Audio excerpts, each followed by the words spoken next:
সুপ্রিয় দাখিল পরীক্ষার্থী 2025 সকলকে জানাচ্ছি আন্তরিক অভিনন্দন ও সালাম। আসসালামু আলাইকুম। আমি রাকিবুল হাসান সাকিব। তোমরা দেখছো যে স্মার্ট লার্নিং। তো আজকে আমরা তোমাদের দাখিল পরীক্ষার প্রথম যে পরীক্ষাটা হচ্ছে 2025 সালে কোরআন মাজিদ ও তাজবিদ, এই পরীক্ষার এমসিকিউ এর সমাধানগুলো দেখার চেষ্টা করব।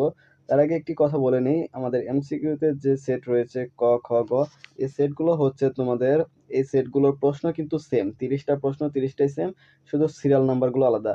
দেখা যাচ্ছে এখানে আমার কাছে রয়েছে গ সেট, এই গ সেটের 1 নম্বরে যে প্রশ্নটি রয়েছে এটা খ সেটে তুমি 7-8 নম্বরে পাবা, বা তুমি 9-10 নম্বরে পাবা, বা এই প্রশ্নটাই তোমরা ক সেটে 18-19 নম্বরে পাবা। ঠিক আছে, তো এটা কোনো বিষয় না, সবগুলো সেট কিন্তু একই, শুধু তোমাদের প্রশ্নগুলো সিরিয়াল নাম্বার শুধু আলাদা। তো দেখো আমরা একটু উত্তরগুলো দেখার চেষ্টা করি। এখানে 1 নম্বরে একটা আয়াত দেওয়া রয়েছে এবং বলা হয়েছে আয়াতাংশটি কাদের উদ্দেশ্য করে বলা হয়েছে, তো এটার উত্তর হচ্ছে খ, মুনাফিক। তারপর 2 নম্বর প্রশ্ন, প্রশ্নটি বলেছে তরকিবে কি হয়েছে, এটা হচ্ছে খবরে ইন্না। ঠিক আছে, তো এখানে একটি কনফিউশন আছে, তো এটা হচ্ছে খবরে ইন্না এবং মুক্তাদা হয়, ঠিক আছে, দুইটাই হয়। তো ম্যাক্সিমাম ক্ষেত্রে এটা খবরে ইন্না বেশি দেওয়া, আর ম্যাক্সিমাম শিক্ষার্থী যা করেছে এটা হচ্ছে খবর লিখেছে, তো এটা হচ্ছে খবরে ইন্না হবে আর মুক্তাদা হবে। তো মুক্তাদা এটা হচ্ছে আমি কিছু জায়গায় পেয়েছি, এবং খবরে ইন্না আমি বেশি জায়গায় পেয়েছি, আমার কাছে খবরে ইন্নাটা বেশি গ্রহণযোগ্য বলে মনে হয়েছে। তারপর হচ্ছে 3 নাম্বার রুজিকো এর ভাঁজ কোনটি, এটা হচ্ছে আমর হাদের মারুফ ছোট গ। তারপর 4 নাম্বার ওয়াকাযালিকা জাআলনা উম্মাতুন ওয়াসাত, আয়াতাংশে কোন নবীর উম্মতকে বলা হয়েছে, এটা হচ্ছে মুহাম্মদ সাল্লাল্লাহু আলাইহি সাল্লাম, ঘ। তারপর হচ্ছে 5 নাম্বার মানাসিক দ্বারা কিসের বিধানসমূহকে বোঝানো হয়েছে, এটা হচ্ছে আল হজ্জ, বড় ঘ। তারপর নিচের কোনটি জুমা মুযাক্কার গায়েব এর সিগা, এটা হচ্ছে ইখদিউনা, ঘ। তারপর হচ্ছে 7 এর ক, 8 এর খ, 9 এর মুনাফিক ছোট গ, 9 এর ছোট গ। তারপর হচ্ছে 10 এর বড় ঘ। তারপর হচ্ছে 11 ক মারফু। তারপর হচ্ছে 12 নুন সাকিন তানবিনের হুকুম কি, এটা হচ্ছে 4 ছোট গ, ইকলাব, ইদগাম, ইজহার, ইকফা। তারপর হচ্ছে আফদালুল ইবাদাতি লিতিলাওয়াতিল কোরআন, এটা কার বাণী, এটা হচ্ছে নবীর বাণী। তারপর হচ্ছে 14 নাম্বার বলা হয়েছে রায়হান তেলাওয়াতে ইলমে তাজবিদে কোন বিষয় ভুল করেছে, এটা হচ্ছে ক, মাখরাজ। কারণ এখানে রয়েছে কুল এবং সে পড়েছে কুল, কুল মানে হচ্ছে বলা, আর সে পড়েছে কুল যার অর্থ খাওয়া। তারপর হচ্ছে রায়হানে তেলাওয়াতের ফলে তার নামাজ নষ্ট হবে, হ্যাঁ। কেরাতে সৌন্দর্য নষ্ট হবে না, কেরাতে সৌন্দর্য নষ্ট হবে না। তারপর হচ্ছে সওয়াবের পরিবর্তে গুণ হবে, হ্যাঁ। তাহলে কি দাঁড়াচ্ছে এখানে, ঘ, 1 ও 3।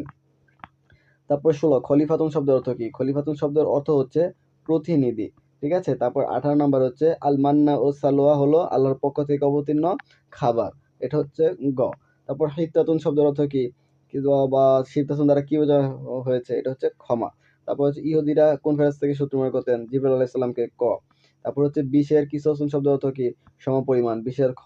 তারপর হচ্ছে 21 এর ক, 21 এর যে ইটা রয়েছে নুকদ্দিসু এর মাসদার কি, এটা হচ্ছে তাকদিসু। ঠিক আছে, এখানে কিন্তু ম্যাক্সিমাম স্টুডেন্ট আল কুদসু লিখছে, খ নাম্বার লিখছে, এটা ম্যাক্সিমাম বাই 99% স্টুডেন্ট খ নাম্বার লিখছে। তারপর হচ্ছে 22 নাম্বার কদ কানা লাকুম আয়াত, এটা আয়াতাংশে কোন যুদ্ধের কথা ইঙ্গিত করা হয়েছে, এটা হচ্ছে বদর।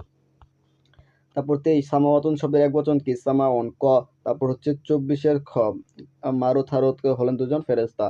তারপর হচ্ছে 25 এর হচ্ছে খ, লান নাফিয়াতুন। তারপর হচ্ছে 26 এর বড় ঘ, ঈসা আলাইহিস সালাম, মাসিক আর উপাধি ছিল ঈসা আলাইহিস সালামের। তারপর হচ্ছে 27 এর ঘ, হযরত জাকারিয়া আলাইহিস সালাম মরিয়ম সালামের খালু ছিলেন। তারপর হচ্ছে আল মুস্তাগফিরিনা বিল আসহার দ্বারা কারা উদ্দেশ্য, এটা হচ্ছে তাহাজ্জুদ আদায়কারীগণ।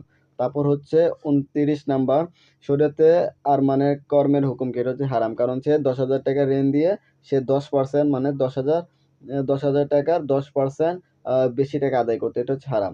তারপর 30 হচ্ছে ক্ষেত্রে আর মানে করণীয় হলো কাজটি যথাযথ চালিয়ে দেওয়া, অবশ্যই না। তারপর হচ্ছে 10% হার অতিরিক্ত গ্রহণ আগে কাজটি চালিয়ে রাখা, এটা অবশ্যই ঠিক আছে। তারপর কল্যাণমুখী কোনো বৈধ প্রকল্প চালু করা, এটা আরো ঠিক। তাহলে এটা হচ্ছে 30-এর ঘ, বড় ঘ। তো এই ছিল আজকের প্রশ্নের উত্তর। তোমরা তোমাদের কারেকশন গুলো করে নাও, এবং তোমাদের জন্য কমন উপযোগী সাজেশন পেতে এই পেজটিকে তোমরা ফলো করে রাখো এবং চ্যানেলটিকে সাবস্ক্রাইব করে রাখো। দেখা হচ্ছে পরবর্তী ভিডিওতে। আসসালামু আলাইকুম।